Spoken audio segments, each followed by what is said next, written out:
Every heart sings a song, incomplete, until another heart whispers back. Those who wish to sing always find a song. At the touch of a lover, everyone becomes a poet.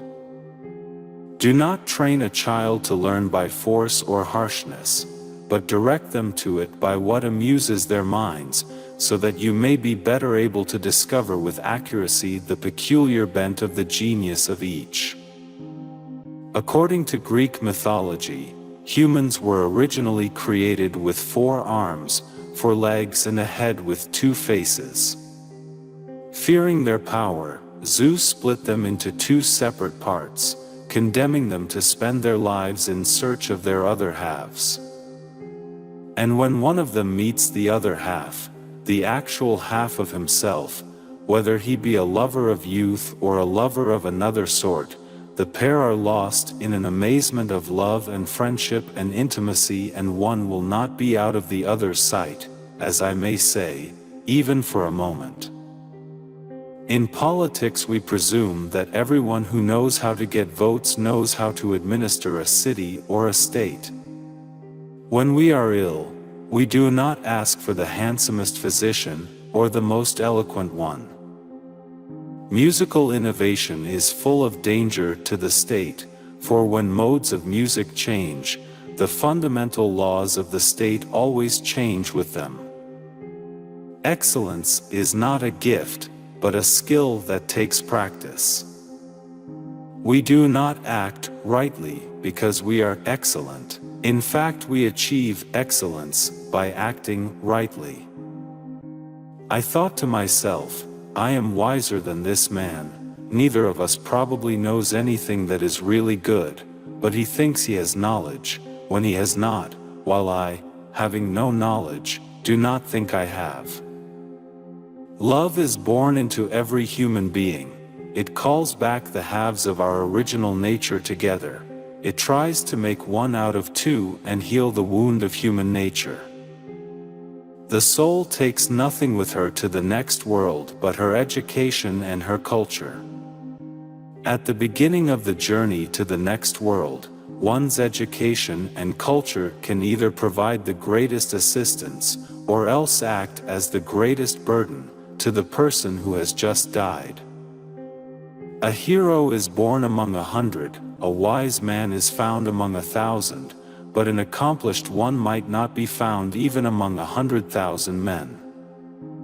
To be afraid of death is only another form of thinking that one is wise when one is not. It is to think that one knows what one does not know.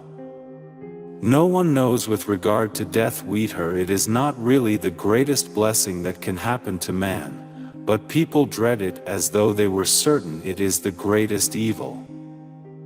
For to fear death, my friends, is only to think ourselves wise without really being wise, for it is to think that we know what we do not know.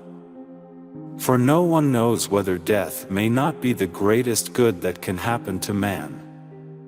And so, when a person meets the half that is his very own, whatever his orientation, whether it's to young men or not, then something wonderful happens. The 2 are struck from their senses by love, by a sense of belonging to one another, and by desire, and they don't want to be separated from one another, not even for a moment. Knowledge which is acquired under compulsion has no hold on the mind. Therefore do not use compulsion, but let early education be a sort of amusement. You will then be better able to discover the child's natural bent. The society we have described can never grow into a reality or see the light of day, and there will be no end to the troubles of states, or indeed, my dear Glaucon, of humanity itself, till philosophers become rulers in this world, or till those we now call kings and rulers really and truly become philosophers, and political power and philosophy thus come into the same hands.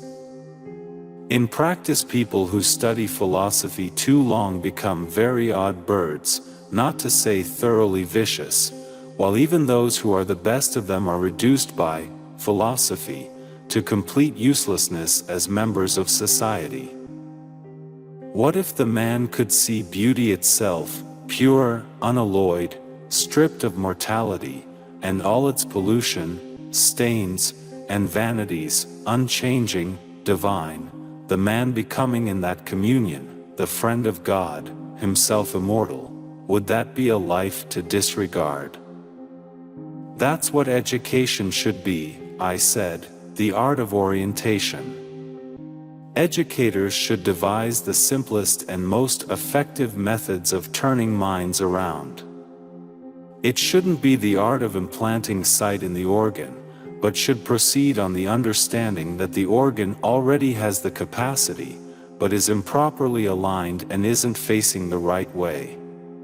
The man who finds that in the course of his life he has done a lot of wrong often wakes up at night in terror, like a child with a nightmare, and his life is full of foreboding.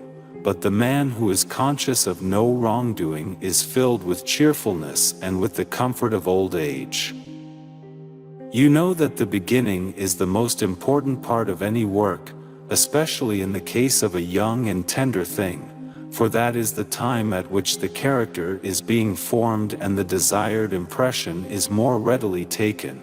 Shall we just carelessly allow children to hear any casual tales which may be devised by casual persons, and to receive into their minds ideas for the most part the very opposite of those which we should wish them to have when they are grown up?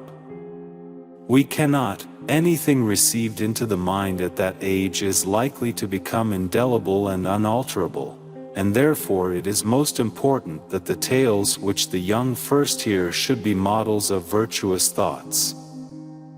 Man is a tame or civilized animal.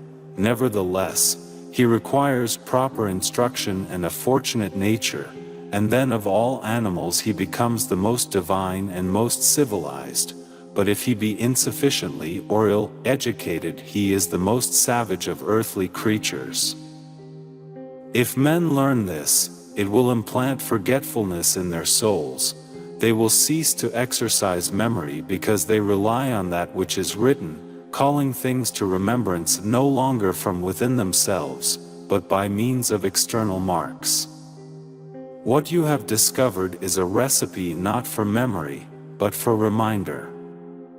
And it is no true wisdom that you offer your disciples, but only its semblance, for by telling them of many things without teaching them you will make them seem to know much, while for the most part they know nothing, and as men filled, not with wisdom, but with the conceit of wisdom, they will be a burden to their fellows. When he looks at beauty in the only way that beauty can be seen, only then will it become possible for him to give birth not to images of virtue, because he's in touch with no images, but to true virtue, arete, because he is in touch with true beauty. The love of the gods belongs to anyone who has given to true virtue and nourished it, and if any human being could become immortal, it would be he. The man who makes everything that leads to happiness depends upon himself, and not upon other men, has adopted the very best plan for living happily. This is the man of moderation, the man of manly character and of wisdom. Men of Athens, I honor and love you, but I shall obey God rather than you, and while I have life and strength I shall never cease from the practice and teaching of philosophy. Understand that I shall never alter my ways, not even if I have to die many times.